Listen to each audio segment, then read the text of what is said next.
ஞானானந்தமயம் தெய்வம் நிர்மலஸ்படிகாகிருதிம் ஆதாரம் சர்வ வித்யாநாமயகிரியும் பாஸ்மகே. நமஸ்காரம்.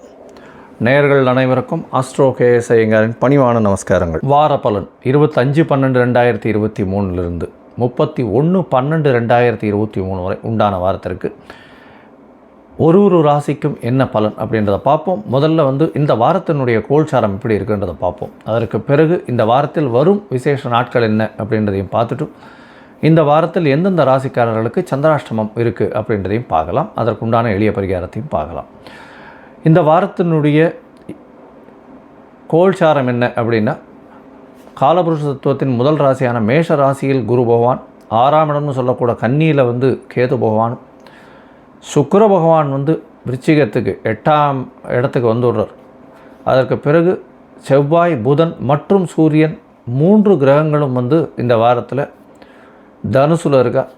சனி பகவான் ஏற்கனவே மாறிட்டார். இந்த வாரத்தில் கும்பத்தில் சனி பகவானும், ராகு பகவான் மீனத்திலையும் இருக்கா. இந்த வாரத்தில் பார்த்தாலேனால் சந்திர பகவான் ரோகிணி நட்சத்திரத்திலிருந்து மக நட்சத்திரம் வரலும் போகிறார். ரோகிணி நட்சத்திரம் ரிஷப ராசியிலையும் மக நட்சத்திரம் சிம்ம ராசியிலையும் வருது. அதனால் ரிஷபம், மிதுனம், கடகம், சிம்மம் இந்த 4 ராசியிலையும் போகிறார் இந்த வாரம். இந்த வாரத்தில் வரக்கூடிய விசேஷ நாட்கள் அப்படின்னு பார்த்தாலேயானால் இந்த வாரம் ஆரம்பிக்கும் பொழுதுலேருந்தே ரொம்பவும் விசேஷம். 26ஆம் தேதி பௌர்ணமி, மிகப்பெரிய ஏற்றம். பௌர்ணமி யோகம்ன்றதை பற்றி நிறைய விஷயம் சொல்லியிருக்கோம். பௌர்ணமி யோகத்தில் அரசன் வரக்கூடிய பிறப்பு இருக்கணும் அப்படின்னா பௌர்ணமி யோகம் அவளுக்கு இருக்கணுன்றதை சொல்கிறோம். இந்த பௌர்ணமி யோகத்தை பொறுத்தவரையிலும் பார்த்தாலேயானால் இந்த வாட்டி மிருகசீரிஷம் வருது. மிருகசீரிஷம் மிருத்யுஞ்சய ஜெயந்தின்னு சொல்லக்கூடியது. மார்க்கண்டேயனுடைய பிறந்தநாள்.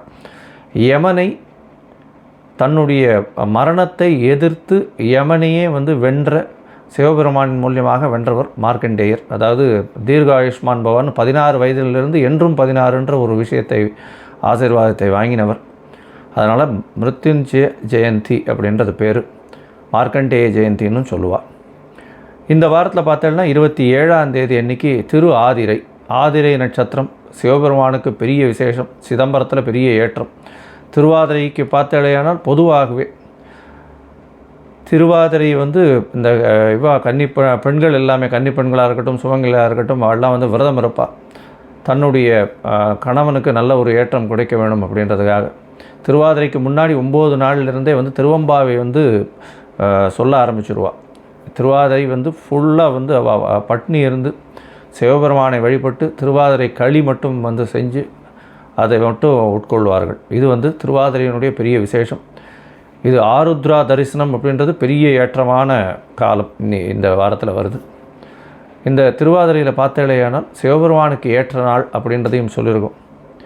எல்லா விதமான சௌக்கியங்களுக்கும் இந்த வேண்டிண்டு இந்த திருவாதிரையில் அவள் இருக்கிற பட்சத்தில் அவளுக்கு அந்த ஏற்றங்கள் கிடைக்கும். திருமணம் ஆகாதவர்களுக்கு திருமணம் ஆகக்கூடிய பாக்கியம், அதற்கு பிறகு குழந்தை பேர் ஏற்படக்கூடிய பாக்கியமும், நல்ல தொழில் அமையக்கூடிய பாக்கியமும் அவர்களுக்கு உண்டாகும். இந்த வாரத்தில் சதுர்த்தி வருது, 4ஆம் நாள்.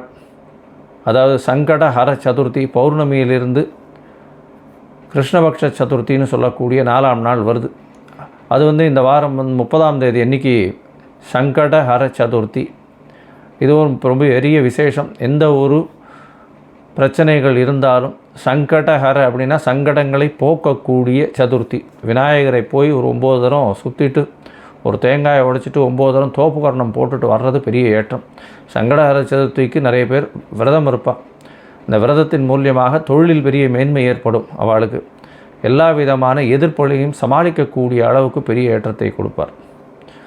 இந்த வாரத்தில் பார்த்தாலேயானால் எந்தெந்த ராசிக்காரர்களுக்கு சந்திராஷ்டமம்னு பார்த்தோம்னா, சந்திராஷ்டமத்தை பொறுத்தவரைக்கும் துலாம், விருச்சிகம், தனுசு மற்றும் மகரம் இந்த 4 ராசிக்காரர்களுக்கு சந்திராஷ்டகம். சந்திராஷ்டமம்னா உங்களுடைய ராசிக்கு 8ஆம் இடத்துல சந்திர பகவான் மறையக்கூடிய காலத்தில் சந்திர பகவான் மனோகாரகன் மறைஞ்சதுனால தவறான முடிவுகள் எடுக்கக்கூடும். வெளியூர் வெளிமாநிலம் பிரயாணம் வேண்டாம், எந்த ஒரு புதிய டெசிஷன்ஸும் வேண்டாம்னு சொல்கிறோம். ஒருவேளை பண்ண வேண்டி இருந்ததே ஆனால் கட்டாயத்தில் இருந்தீர்கள், நீங்கள் வெளியூர் போக வேண்டி இருந்தது அப்படின்னா சந்திர பகவானுக்கு உண்டான எளிய பரிகாரமான அல்லி மலர் அருகில் இருக்கக்கூடிய சிவன் கோவிலில் கொடுத்துட்டு போங்க. நல்ல ஒரு ஏற்றம் வரும். சந்திராஷ்டமத்தின் தாக்கம் குறையும்.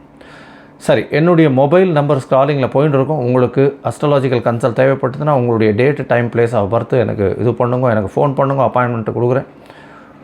உங்களுக்கு உண்டான date, time, birth, place of birth இது எல்லாத்தையும் வந்து பார்த்துட்டு, டைம் கரெக்ஷன்ஸ் இருக்கான்னு பார்த்துட்டு, சந்தி இருக்கான்னு பார்த்துட்டு, அதற்கு ஏற்றார் உங்களுடைய தசாபுக்தி, அந்தரம், சூக்ஷ்மம் எப்படி இருக்குன்றதையும் பார்த்து, இன்றைய காலகட்டத்தில் உங்களுடைய கோல்சாரம் எப்படி இருக்குன்றதையும் பார்த்து, உங்களுக்கு உண்டான எளிய பரிகாரம், உங்களுடைய பிரச்சனைகள் என்ன அப்படின்றத அசஸ் பண்ணி சொல்கிறேன். இப்போது ஒரு ராசியாக 25/12/2023 31/12/2023 வரை உண்டான வாரத்திற்கு மேஷம் முதல் மீனம் வரை எப்படி இருக்குன்றதை பார்க்கலாம். துலாம், சித்திரை, சுவாதி, விசாகம் இந்த 3 நட்சத்திரம் 9 பாதங்களை கொண்ட ராசி. ராசியின் அதிபதி அப்படின்னு சொல்லக்கூடியவர் வந்து சுக்கிர பகவான். சுக்கிர பகவான் உங்களுடைய ராசிக்கு 2ஆம் இடத்துல இருக்கார். இந்த வாரத்தில் பார்த்தாலேனா உங்களுடைய ராசிக்கு சமசப்தமத்தில் இருக்கக்கூடிய குரு பகவான் பெரிய ஏற்றம் கிடைக்கக்கூடிய காலகட்டம். குரு பகவானின் பார்வை இருக்கிறதுனால பெரிய ஏற்றம். உடல் நலத்தில் நல்ல ஏற்றம் இருக்கக்கூடிய காலகட்டம். 12ஆம் இடத்துல கேது பகவான் போயிட்டார். 12ஆம் இடத்துல கேது பகவான் இருக்கிறதுனால உங்களுடைய சொந்த ஊர் கோவிலுக்கு போயிட்டு வரக்கூடிய காலகட்டமாக இருக்கும். இதை தவிர உங்களுக்கு 6ஆம் இடத்தில் ராகு பகவானும் சனி பகவானுடைய பெயர்ச்சி 5ஆம் இடத்துல வந்ததும் மிகப்பெரிய ஏற்றம். உங்களுக்கு புதிய பதவி, புகழ், அந்தஸ்து, கௌரவம் இதெல்லாம் வரக்கூடிய காலகட்டமாக இருக்கும். எல்லா விஷயத்திலையும் போட்டியில் எல்லாற்றிலையும் வெற்றி பெறக்கூடிய வாய்ப்புகள் நிச்சயமாக உண்டு. உங்களுடைய ராசிக்கு 3ஆம் இடம் வலுத்து போகிறது. 11ஆம் அதிபதியே 3ஆம் இடத்துல இருக்கார். அதாவது 3ஆம் இடம்னு சொல்லக்கூடிய தனுசு குருவினுடைய வீடு. பரிவர்த்தனை யோகம் வருது. செவ்வாயும் குருவும் பரிவர்த்தனை யோகம் பெறுறது பெரிய விசேஷம். 3ஆம் அதிபதி 3ஆம் இடத்தில் ஆட்சி பெற்றதற்கு சமமாக சொல்லக்கூடியது. இந்த காலகட்டத்தில் பார்த்தோன்னா சூரியனும் இருக்கார். உங்களுடைய எண்ணங்கள் அனைத்தும் நிச்சயமாக ஈடேறும். ஏன்னா 11ஆம் அதிபதி 3ஆம் இடத்துல முயற்சிகள் அனைத்தும் வெற்றியாகும். நீங்கள் எதை தொட்டிங்கன்னாலும் நிச்சயமாக வெற்றி பெறுவீர்கள். படிக்கக்கூடிய மாணவ மாணவிகளுக்கெல்லாம் நல்ல ஒரு ஏற்றம் கிடைக்கக்கூடிய காலகட்டமாக இருக்குது. புதிய வேலை கிடைக்கும். வேலை சார்பாக வெளிநாடு, வெளியூர், வெளிமாநிலம் செல்லக்கூடிய வாய்ப்புகள் நிச்சயமாக உண்டு. இந்த வாரம் பார்த்தோம்னா 25ஆம் தேதியிலிருந்து 31ஆம் தேதி 12/2023 வரலும் உண்டான வாரத்தில் சந்திர பகவான் உங்களுடைய ராசிக்கு 8ஆம் இடத்துல இந்த வாரத்தை ஆரம்பிக்கிறார். சந்திராஷ்டம காலமாக இருக்குது. இருந்தாலும் சுக்கிர பகவானுடைய பார்வையில் சந்திரன் இருக்கிறதுனால மிகப்பெரிய தோஷம் இருக்கக்கூடிய வாய்ப்புகள் இருக்காது. இருந்தாலும் சந்திராஷ்டம காலத்தில் புதிய முயற்சிகள் வேண்டாம்னு ஏற்கனவே சொல்லியிருக்கோம். அது வந்து 26ஆம் தேதி காலை ஒரு 10 மணி வரலும் இருக்குது. இந்த காலகட்டத்தில் யாருக்கும் ஜாமீன் கையெழுத்து போடாதீங்க. தேவையில்லாத விதண்டாவாதம் இதெல்லாம் இது பண்ணாதீங்க, ஈடுபடாதீங்க. உங்களுடைய ராசிக்கு பார்த்தோன்னா 9ஆம் இடத்துல சந்திர பகவான் போகிறார். பௌர்ணமி யோகம் அமையிறது.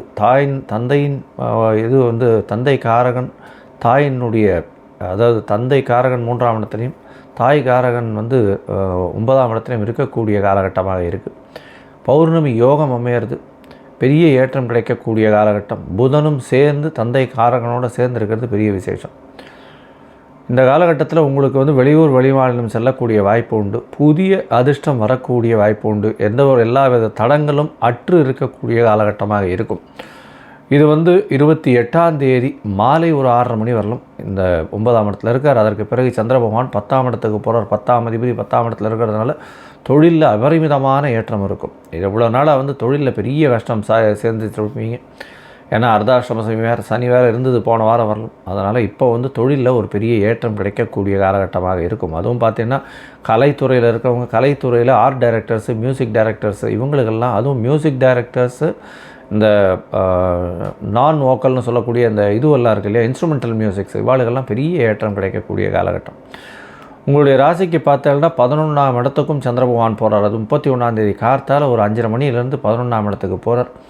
11ஆம் இடத்தையும் வந்து குரு பகவான் பார்க்குறார். 11ஆம் அதிபதியும் குரு பகவான் பார்க்குறார். சந்திரனையும் குரு பகவான் பார்க்குறார். நல்ல ஒரு ஏற்றம். இந்த வாரம் மொத்தமே உங்களுக்கு வந்து ஒரு ஜாக்பாட் வாரம்னே சொல்லலாம். எதை தொட்டாலும் வெற்றி வெற்றி வெற்றி வெற்றி, மிகப்பெரிய வெற்றி கிடைக்கக்கூடிய காலகட்டமாக இருக்குது. சொல்கிற விஷயங்கள் எல்லாமே உங்களுக்கு நிச்சயமாக நடக்கக்கூடும். எண்ணியது அப்படியே நடக்கும். இது ஒரு பெரிய ஏற்றமான காலமாக இந்த வாரம் அமையிறது. நீங்கள் அருகில் இருக்கக்கூடிய இந்த ஸ்ரீரங்கப்பட்டினம் போயிட்டு வாங்க.